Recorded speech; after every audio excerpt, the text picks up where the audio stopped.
Maghisko ko karon mahitungod sa eternal life. Understanding eternal life. Amen. Understanding eternal life. Eternal life. Unsa bot pasabot sa eternal life? Kinabuhing walay inyo lagi Bisaya. Eternal life. Unsa ibot pasabot sa eternal life? So ato na karon diskubrihon because kasagaran po yung tag eternal life ang atuang understanding sa eternal life is kinabuhing walay katapusan. So imo rang gibisaya pero wa kay nasabtan unsa ni? Tama ba? So karong adlaw maghisgot ta karon bisa pag Bisayo na to masabtan ninyo unsay ibot pasabot sa eternal life. Karong adlaw ang objective nako sa pagtudlo nako sa inyo nini is ma-change inyong understanding sa eternal life o ma-change inyong understanding sa heaven. Okay? Aminaw mo pagayo because this is a very important subject nga mao ni ang mohatag og tabang nimo sa unsang paagi nimo mapuy-an ang kamatuoran sa Dios. Ang Dios adunay mga realidad. Ang Dios adunay mga realidad. Nganong nagtuo ta sa Dios? Kaya ang pagtuo nato mao ang mo-connect sa realidad sa Dios nga mao atong mapuy-an ani nga kalibutan. Ang Dios puno siya sa tanang realidad. Unsa ang realidad sa Dios nga nasabtan nimo? Makabenepisyo kaniana. So ang Dios adunay mga realidad, adunay realidad because God himself is the reality. Wala pa buhatan niya ang project sa creation, wala pa niya buhata ang langit. Unsa akong gingon? Wala pa niya buhata ang langit o wala pa niya buhata ang yuta.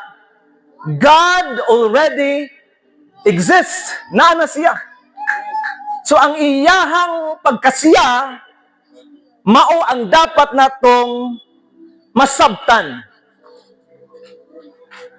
Ang problema sa relihiyon is gibawalan ta sa pagsabot nini mga butanga tungod kay Dios siya o kita mga minugna lang niya ug watay katungod nga mo diskubre musabot kung kinsa siya. Pero ang kamatuoran nagsulti sa ato nga ang realidad sa Dios pwede nato makatunan. Pwede nato makatunan.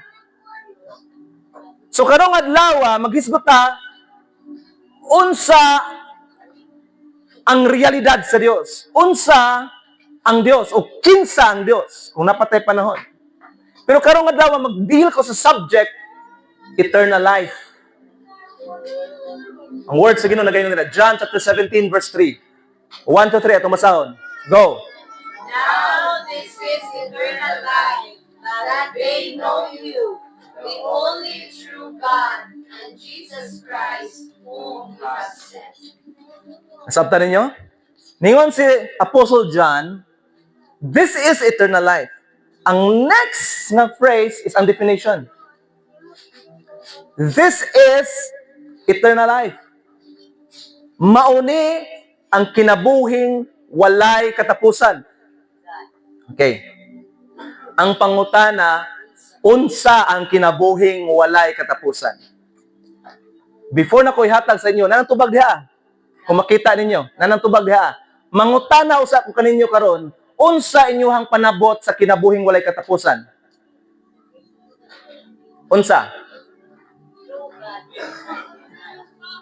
Nabay uban sa atwa dinhi nga nagtuon kinabuhing walay katapusan is langit. Tama ba? Isa sa mga gitudlo sa religion, ang kinabuhing walay katapusan is langit. O yung pa TBB, tuwag langit. Tuwag langit. Why? Nganong niabot na nga panghunahuna nato mga tao, labi na kita mga magtuto ni Kristo. Tungod kay mauna ang patuo, itudlo. So balik kag basa. Makabasa ba mo og langit din ha? Come on. Now, kanusa? Now, this is eternal life. That They know you. They know you. Nabay langit nakabutang? Kabalo mo nga no, ang eternal life is dili langit. Meron pa. Kaya ang langit, binuhat po sa Diyos. Ang langit na. So, dili pwede ang Diyos nga i-identify niya yung kaugalingon nga mao ang sukdanan sa pag-ila na to kung kinsa siya. Because Creator is bigger than creation. Amen ba taniana? Dili pwede nga gamiton sa Dios na kung ang identification nato sa eternal life, heaven. Because ang heaven itself is gi-create sa Ginoo. Dili pwede nga gamiton sa Dios ang iyang creation nga mao ang iyahang sukdanan nga mailhan nato o mapuy-an nato ang Dios.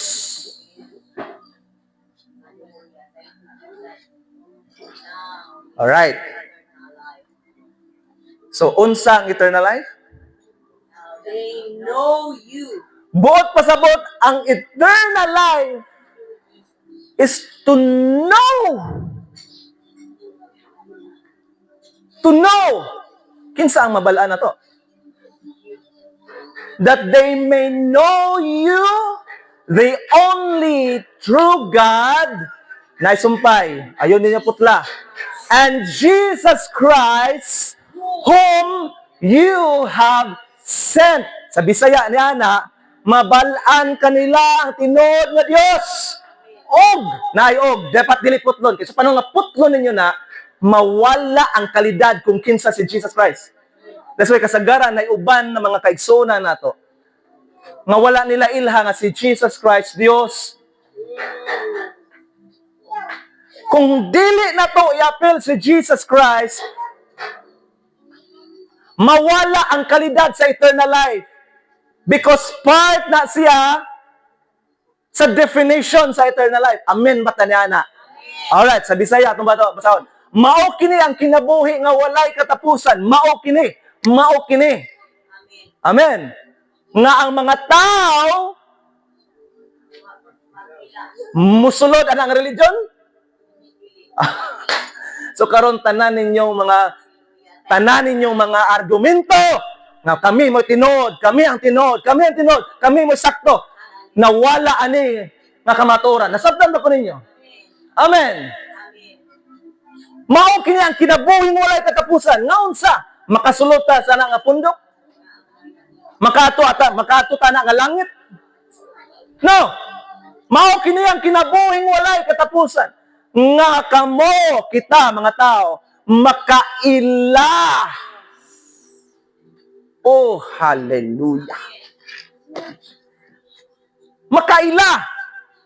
Ni kinsa, makaila kamo kanimo nga mao lamang ang tinuod nga Dios og naisumpay magson.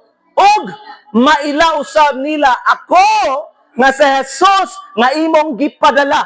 Ang pangutana, nganong kailangan nga i-appeal si Jesus Christ sa pagsabot na to sa kinabuhing walay katapusan?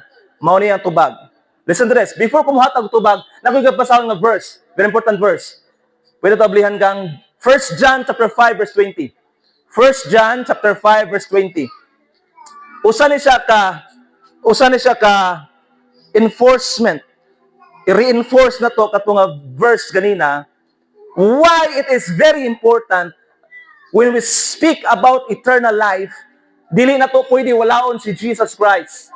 Bisa pag maghisgot ta sa Dios. Ngano? Unsa ka importante ni siya? 1 John chapter 5 verse 20. Iyon ang word sa Ginoo. We know also that the Son of God has come and has given us understanding so that we may know Him who is true. Kinsa ning true? Ang Dios. Next. And we are in Him who is true. Okay. Verse 5, 1 John 5:20. Og nahibaluan usab nato nga mianhi dinhi sa kalibutan ng anak sa Dios og gihatagan niya kita og panabot. Ingnay mo katapad, panabot. Panabot. Very important ni Igsoon. Panabot. Aron, adunay reason. Aron maila nato ang tinuod nga Dios. So aduna ba tay katungod karon nga moiluhon nato ang Dios? Yes. So kung moingon ta karon nga ayaw ninyo ilha ang Dios kay balaan kay siya o kita minugna lang, that's the lie from the pit of the hell. Gikan na sa impierno nga pagpanudlo. Kaya ang balang spirito sa Dios naghatag na tog kapasidad nga atong mailhan, masabtan ang tinuod nga Dios. Amen ba mo binakasulat din niya? So yun diha, ug ang anaa diha, ug anaa kita diha sa tinuod nga Dios, ikaw ni naa ka diha. Hallelujah, hallelujah, hallelujah. Mangutan ako karon, na ba ka karon sa langit aron ka makaingon nga naa ko sa Dios? Subot pasabot ang eternal life, wala maghisgot og langit. Amen ba taniyan ni? Amen ba taniyan ni? Alright. Ug ang anak kita diha ka tinuod nga Dios, sa iyang anak nga si Jesucristo, siya mao ang tinuod nga Dios ug ang kinabuhi nga walay katapusan. Nganong dili na to kuhaon si Jesus Christ kung maghisgot ang kinabuhing walay katapusan? Siya mao ang basahan ninyo. Nganong di na to pwede na kuhaon si Jesus Christ kung maghisgot ang kinabuhing walay katapusan? Siya mao ang tinuod. Kinsa si Jesus Christ? Kinsa si Jesus Christ? That's why imposible kayo nga kana masabtan nila ang kinabuhing walay katapusan kung di sila maghisgot bahay tungod ni Kristo Jesus nga siya mao'y tinuod nga Dios. Amen ba taniana? Hallelujah. Ang pangutana mao ni ngano man nga si Jesus Christ mauman karon ang atong pag-ila sa kinabuhing walay katapusan.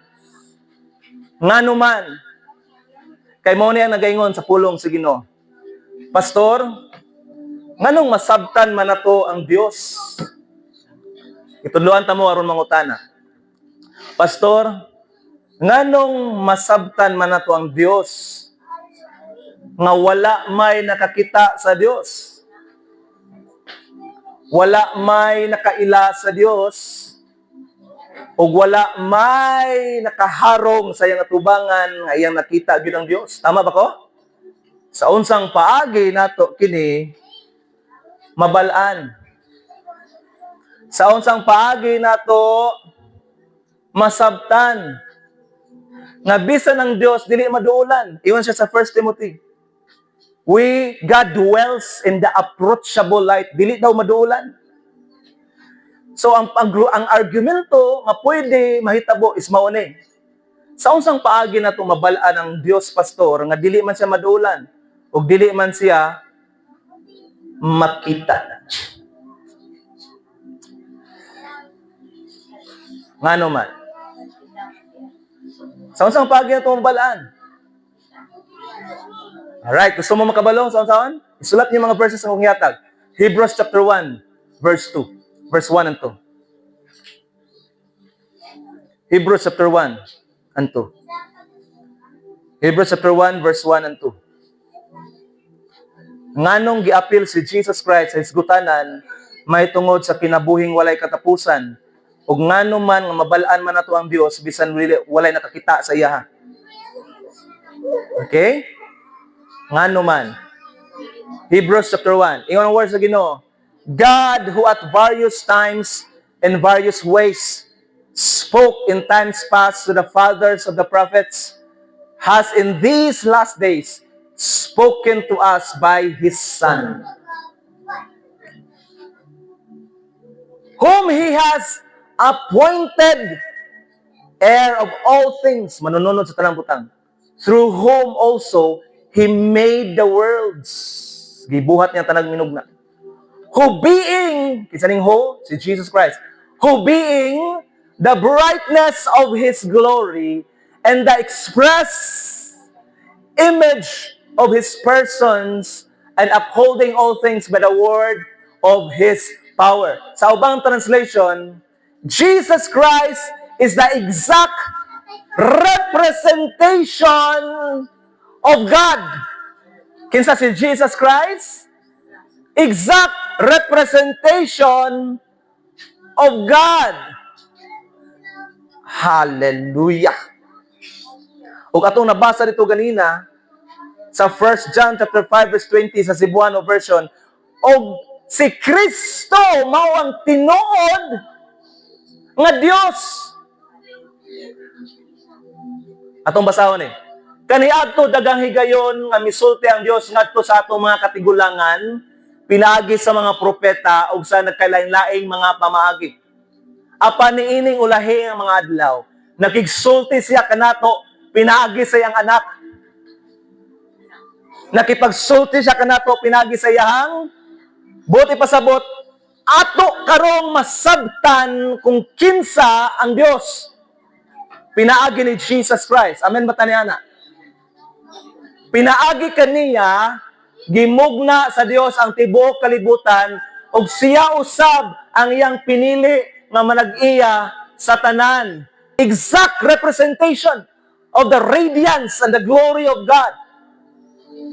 Now, nga nung ato ning gisgutan karon, tungod kay atong masabtan dinhiya, when we understand eternal life, kung makasabot ang eternal life, kailangan nato dalaon sa picture si Jesus Christ. Kay tinuod, walay nakakita sa Dios. Tinuod, walay unsa? Sudong sa Dios. He is unseen. He is unknown. But in the last days, listen to this. Very important ang itudlo sa inyo. Karon sa ikalahing kapanahunan, iyan ang gipadayag ang iyang kagalingon.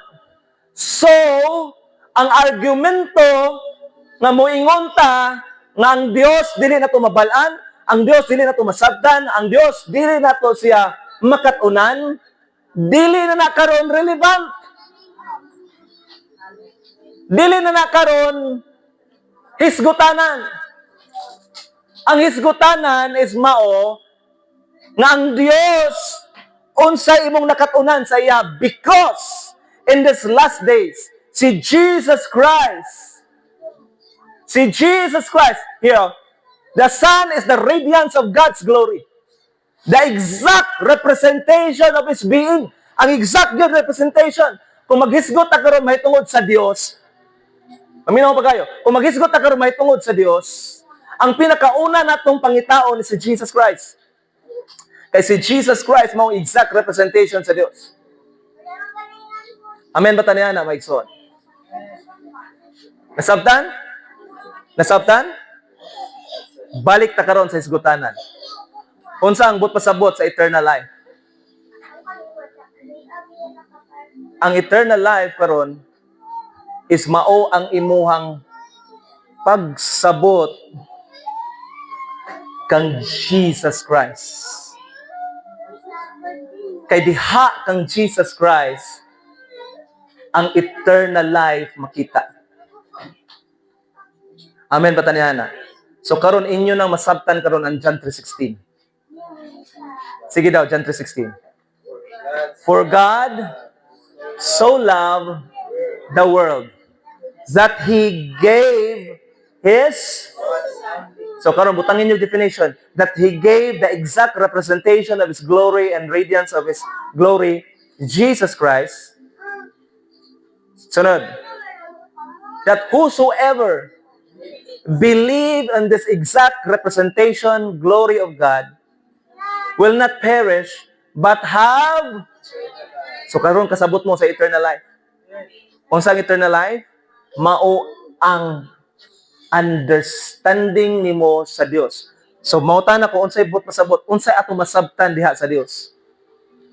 Kabalo ba mo nga adunay life classification? Adunay life classification. Every being is adunay life classification. Example, aduna by life sa mga tanom? Ha? Naa, tama ba? Ang mga tanom adunay life. Aduna by life classification sa mga animals? Na by life classification sa mga spirit being, mga angels, na by classification? Yes. Pangutana, na by life classification ang mga tao? Pwede ba nimo dalon ang kinabuhi sa tanom mo imuhang dalon sa tao? Why? Because adunay life qualification or classification. Ang quality sa life sa tanom, dili nimo madala sa life sa tao.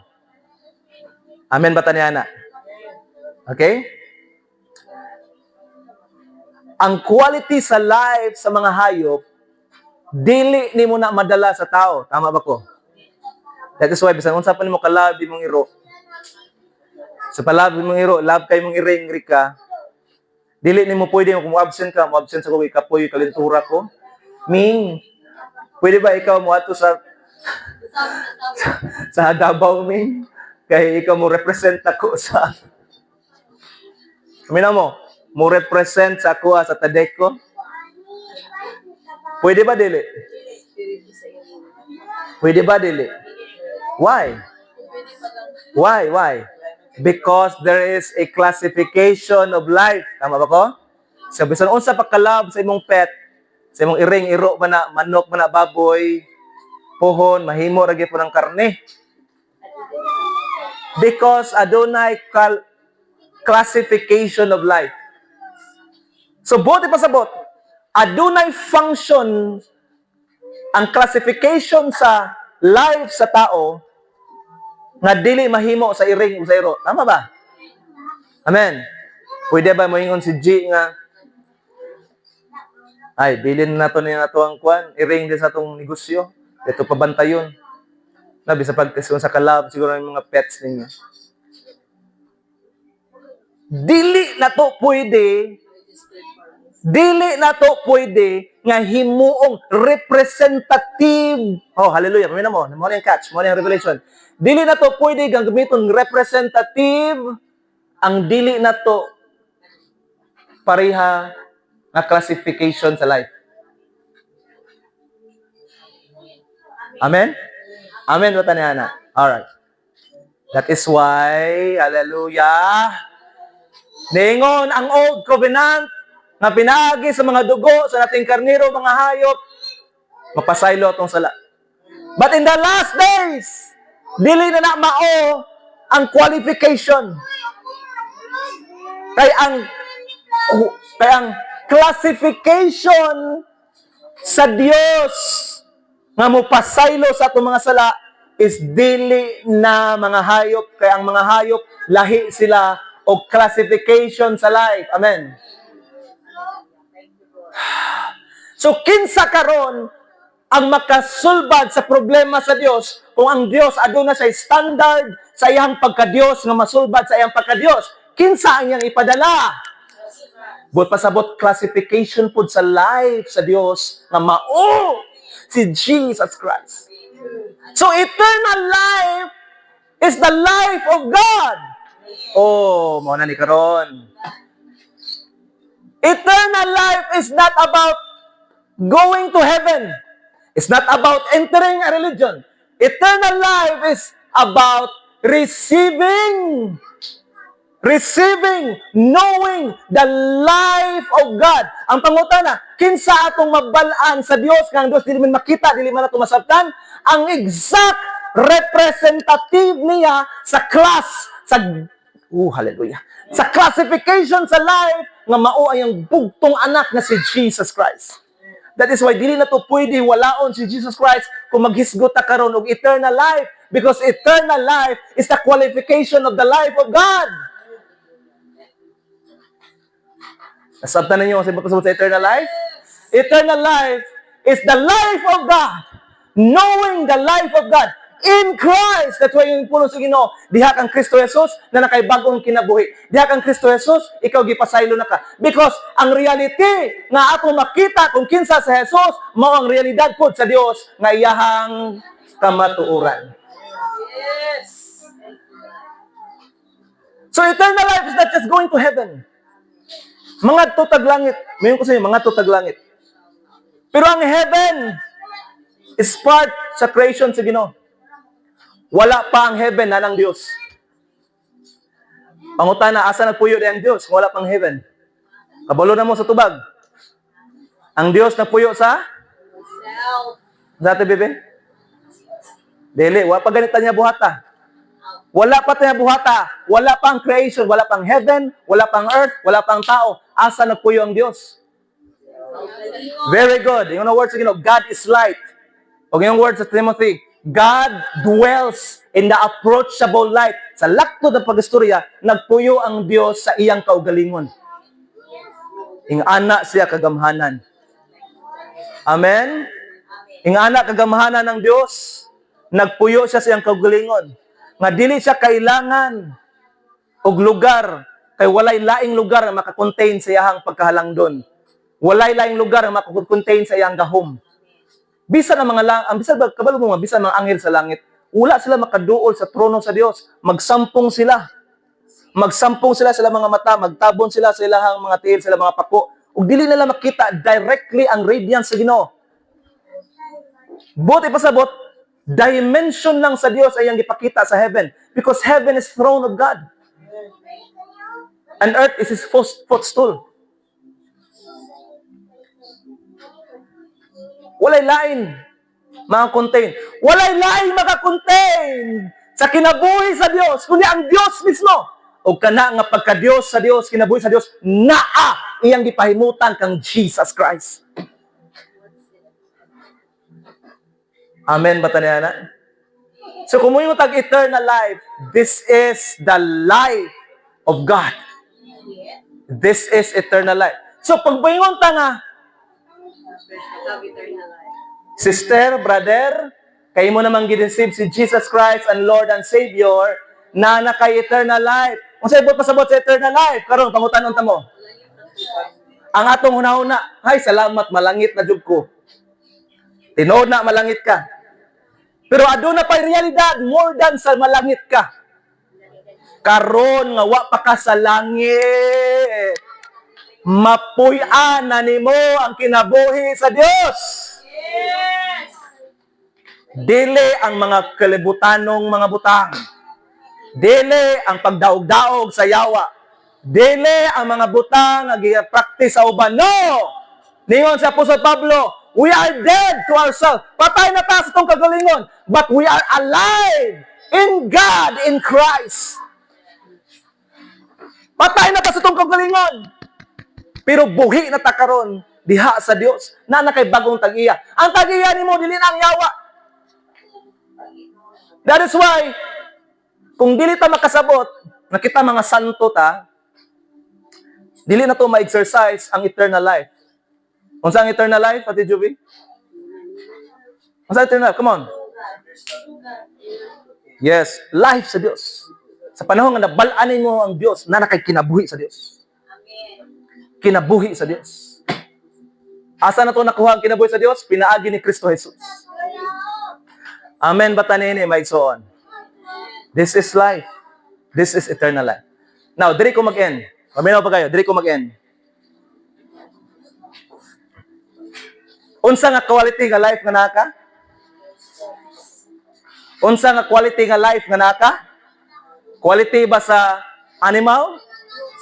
No. Quality ba sa life sa mga tanom? No. Quality ba sa life sa mga anghel? No. That's why yung words sa Ginoo, Psalms chapter 8, what is man that you are mindful of him? But you made him a little lower than Elohim. Pwede ba na i-project diri gang kasa? Ako na nang gisulti sa inyo ha. Re-project na to. What is man that you are mindful of him? Nganong mindful kayong Ginoo na to? Because ang classification sa life nga nata is ang life sa Dios. Amen ba tani ana, maigsoon? Gusto ko makasabot kaniya na you are more than sa imuhang pagka-ilungga. Yes, you are more than sa imuhang experience. You are more than sa imong pagkabulanon, pagkawaray, sa tribo ni Modong Limuel. Mandaya. You are more than sa imong pagkamandaya. Kasagaran, bayan nato kay mo na itong ginadala, bisag kita mga anak nas Ginoo. Ayaw ko pakialam ni Pastor. We are dead to ourselves. So gusto ko makasabot ka karon before tahuman. Gusto ko makasabot ka that the classification of life that you have is the life of God. Masa akong gingon? The classification of the life you have right now is the life of God.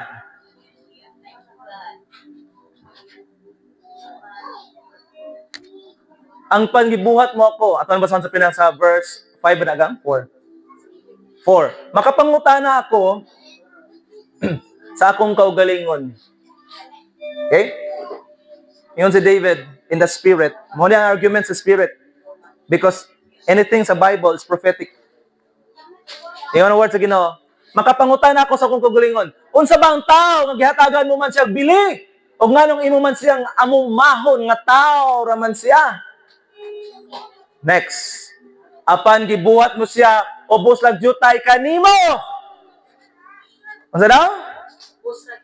Ubos jutay sa Dios. That's why nga nang ubos sa jutay, because we are creation. We cannot compete God. Because creator siya.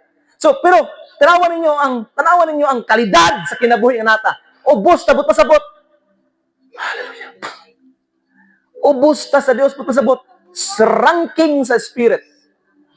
Ang pinaka-head na to is maong Dios. Ang next sa tua, ang next sa Dios, abi na to nga maanghel, abi na to ang mauban pang mga binuhat, ang sunod sa Dios, mga igsoon, kita.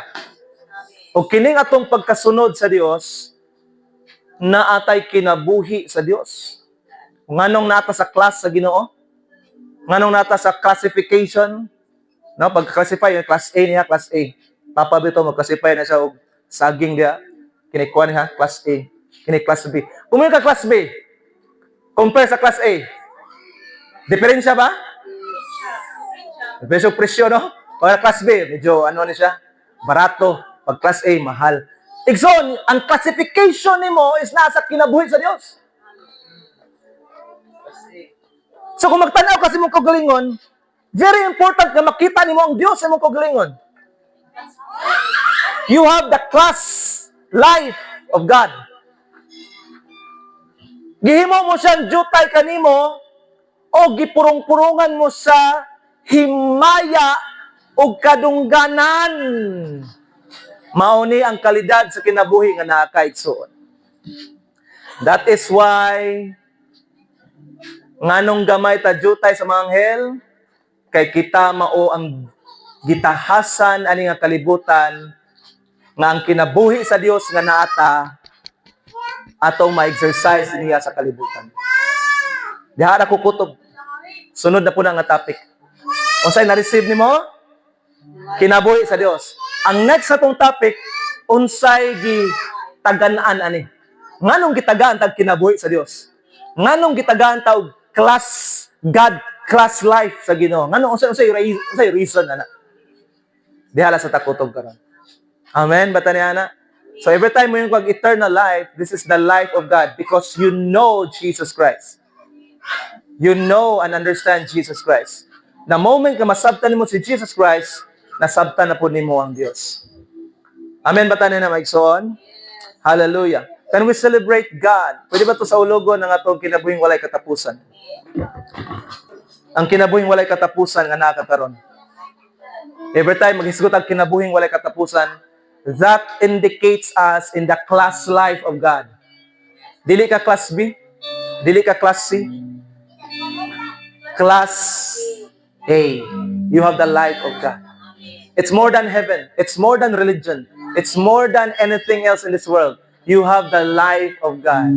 Kung sa ibot pasabot niya na, Kuya Mark, kung na ako'y class sa life sa Ginoo, naay paglaom sa imong kinabuhi. Naay solusyon ng tanan. Naay kagawasan. Naay kabaguhan. Hallelujah! Ang Diyos mamuhat. Ang Diyos maglihok sa imong kinabuhi. That's why walay rason nga magpabilin ta kung kinsa ta sa una. Because we have the class life that God has. Amen? Ayaw pabilin sa imong kaguol. Ayaw pabilin sa imong sirkumstansya karon. Ayaw. Pwede ka muhilak, pwede ka masuko, pwede ka masubo. But listen, you have the life of God in you. Hallelujah. Can we just close our eyes and lift up our voices and thanksgiving to the Lord? Ingnang Ginoo, Lord, salamat ani nga life. Mauna ni ang eternal life karon. Eternal life is not something soon. Paminaw mo, eternal life is puhon. Dili kay puhon siguro. No. Eternal life is now. The moment you receive and know Jesus Christ, you receive the life kind, the class life of God. This is the life that Jesus has. O kani nga life iyang gihatag nimo. So ingnay mong problema, ikaw problema sa ngalan ni Ginoong Hesus.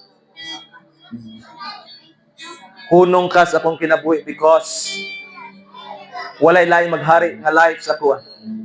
Dili ang life ni Satanas. Dili ang life ni Satanas. Dili ang life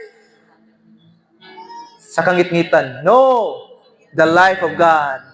Hallelujah. Father, in the name of Jesus Christ, I realize now, inang Ginoo, Lord, salamat, nakasabot ko karon. Nakasabot ko that I have your eternal life. Sa panahon nga madawat nimo ang eternal life, mauna ang kaluwasan. Mauna ang kayuhan. Mauna ang kagawasan. Mauna ang pagbugto sa tanang gapos ug tunglo sa imong kinabuhi. Ang kinabuhi nga walay katapusan, maong kinabuhi sa Dios nga mag-secure kanimo. That's why ihatag na sa imong panimalay, ihatag na sa imong mga kaubanan, ihatag na sa imong mga barkada. You have the life of God. Not one day in heaven, no. As you receive and as you know God today, eternal life is yours. Hallelujah. Jesus, oh God. Hallelujah.